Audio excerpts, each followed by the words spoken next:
Le plat principal, alors le plat principal, c'est un appareil à quiche. En clair, c'est du lait ou un produit laitier genre crème, bien sûr, pour donner de la texture. On veut de la texture, de la souplesse. On veut une nouvelle fois de l'œuf. Donc là, pour le coup, ce qui est convenu comme un plat peut devenir une entrée.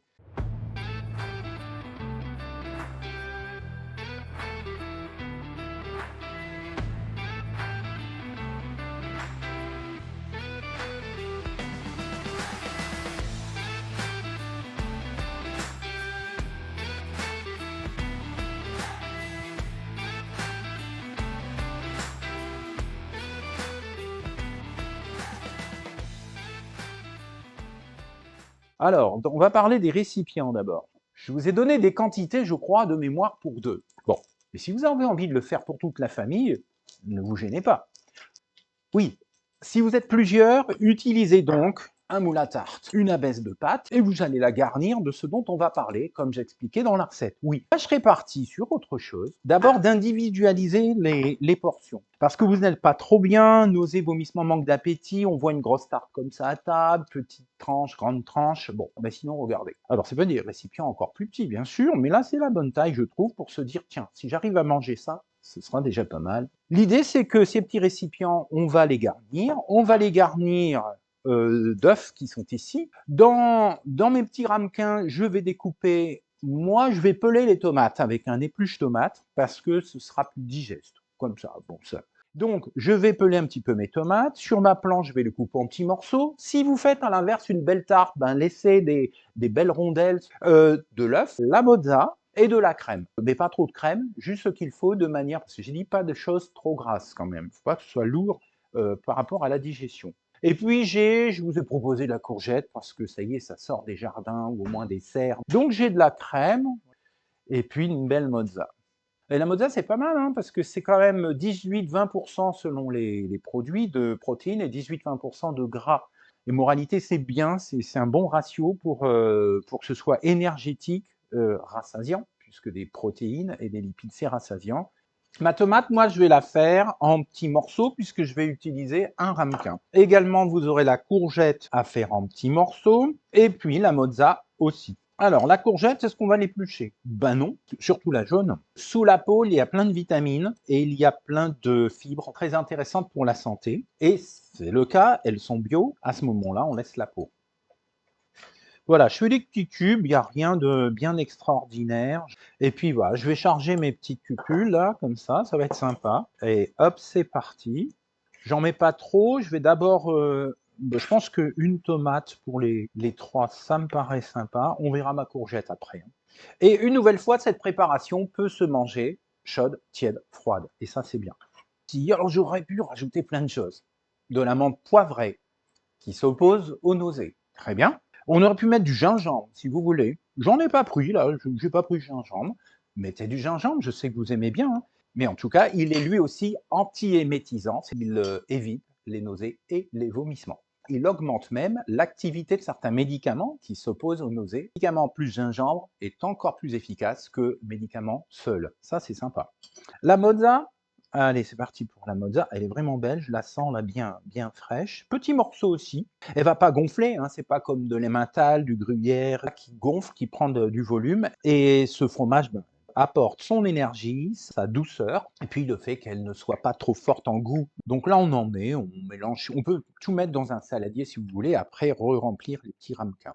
Hop, je me contenterai hop, de ce dernier bout et je vais ajouter la courgette. Je vais venir casser mes œufs, mettre un peu de crème, mettez du lait si vous voulez pas trop de crème. La crème, vous pouvez la prendre à 30%, allégée, si ce sont les consignes de la diététicienne, eh bien vous les suivez. Hop, on va fouetter l'ensemble, voilà. Le deuxième, attaquez-vous à la courgette aussi. Là, moi, je vais un peu dans le désordre. Allez, allez, la jaune. J'ai craqué sur la jaune. Il y a un peu plus de vitamines dans la jaune que la verte. Tout ce qui est jaune, rouge, orange a plus de vitamines que le même fruit ou légume vert. Et surtout le rouge. Dans la tomate, dans le chou rouge, tout ça, c'est hyper intéressant. Comment je fais? Tout petit morceau, hein. Alors, attendez, hop, et puis là, je vais redonner un petit coup dans l'autre sens, et donc, hop, on va redonner un petit coup dans ce sens-là. J'ai des petits morceaux qui vont être débités. Le temps de cuisson, Si vous mettez une abaisse de pâte, il faudra compter le temps de cuisson de la pâte, c'est-à-dire 35-40 minutes pour une belle bête bien chargée, bien garnie. Là, on sera sur un peu moins, on vérifiera. J'ai mis mon four à chauffer, j'ai pas voulu mettre trop de matériel sur ma paillasse aujourd'hui, donc j'ai pas sorti le cuiseur vapeur, mais si vous en avez un près de vous, un micro-ondes, n'hésitez pas, une nouvelle fois, pleine puissance. Puis ça devrait durer, allez, micro-ondes, 15 minutes à peu près, au four un tout petit peu plus. Mais je veux pas que ça caramélise. C'est pas la peine de démouler, ça sert à rien. Quand ce sera cuit, bon, on met ça au frigo, et hop, direct. Et ça paraît pas mis à manger, hein. Allez, c'est parti. On essuie les mains. Le fouet, tu n'es pas loin. Je vérifie que tout est bien, et c'est parti. Prenez, si vous voulez, un fouet électrique, c'est à vous de voir. Si vous avez, en plus de ces problématiques du jour, une belle fatigue qui fait que vous vous dites, bon, je préfère quand même si après il faut le nettoyer, un fouet électrique, je vous laisse décider.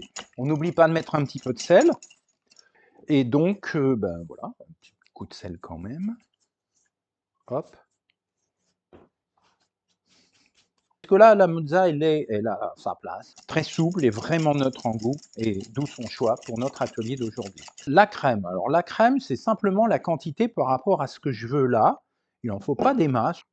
Je regarde un petit peu, ça, on n'est pas loin de la vérité. Je remélange un petit peu, et on est parti pour aller, je regarderai après 20 minutes au four à 200 degrés. Il vaut mieux que ça prenne un peu plus de temps et que ça reste bien tendre. Et on est parti pour charger. Hop. On attend que ça rentre bien dedans, on va même les tapoter sur la table parce que pour être sûr qu'on a tout. Ce que je veux, c'est une liaison en fait.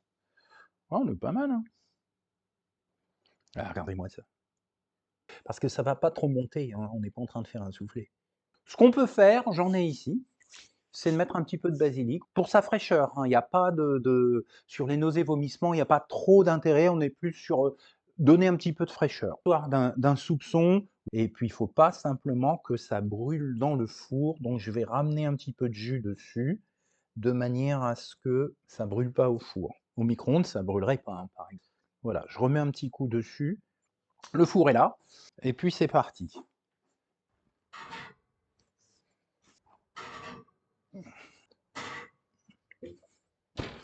Un petit minuteur quand même. Allez, je mets 25 minutes.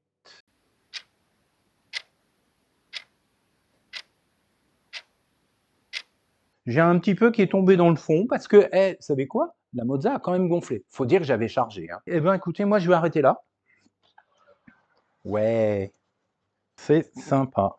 J'ai pas beaucoup d'odeur parce que j'ai pas développé beaucoup de produits de Maillard.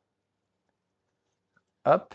C'est cuit, il aurait fallu plutôt 2 minutes de moins, mais je suis un grand bavard. On commence déjà à avoir un petit peu de produit de Maillard, mais franchement, l'odeur est très peu marquée chez moi. Et c'est quand même ce qui compte parce qu'elle est source de nausées.